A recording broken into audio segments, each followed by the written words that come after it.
So I'm not a betting man, but if you had asked me on August 1st to place a bet on how things would be on the Monday before Labor Day, which is today, I probably would have placed my money on our preparing for a pretty substantial disruption to the way things were going.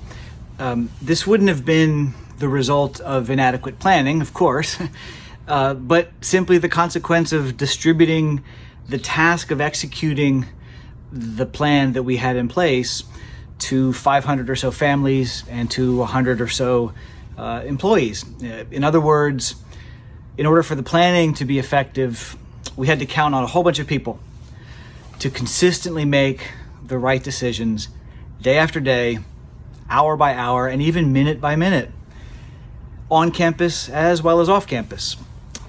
It was and it remains a lot to ask. And it doesn't take but a few dozen people to make choices that mess it up for everybody else. That's exactly what some schools and school districts are experiencing right now, as are some colleges and universities. But to the credit of everyone who's a part of the St. Luke's family, we've not seen this happen. And for that, I thank everybody for doing their part, day after day, hour by hour, and minute by minute. In my mind, the next hurdle that we have to overcome is to maintain a vigilant approach to following all the safety measures that we have put in place and that have helped us make it through the first 14 days of school going forward.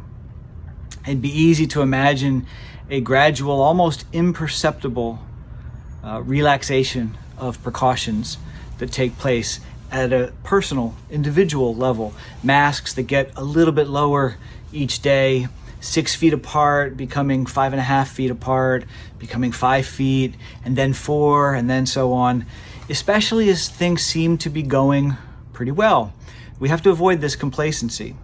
The feedback loop for this virus is of sufficient duration that by the time we begin to see evidence that we might have a problem, it's really too late for us to do anything to avoid the consequences of that problem.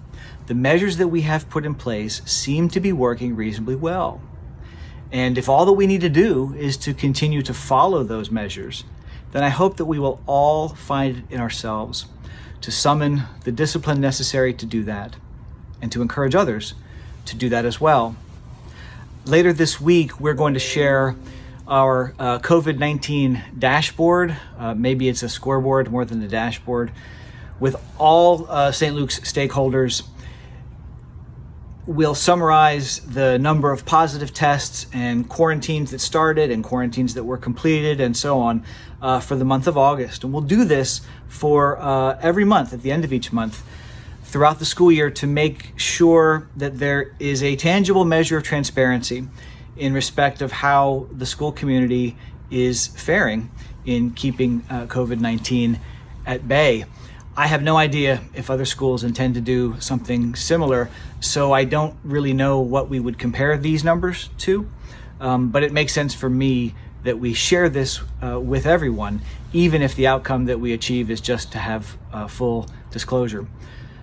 I'll close today by saying that I hope that everyone chooses to celebrate this Labor Day weekend by staying home and not going out anywhere for any reason.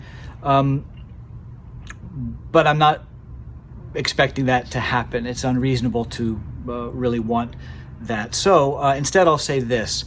Please continue to do your part to help St. Luke's maintain the positive momentum that we have all worked so hard to earn over the past few weeks. And you can do that by making good decisions this weekend for your safety and for the safety of others. Go Wildcats!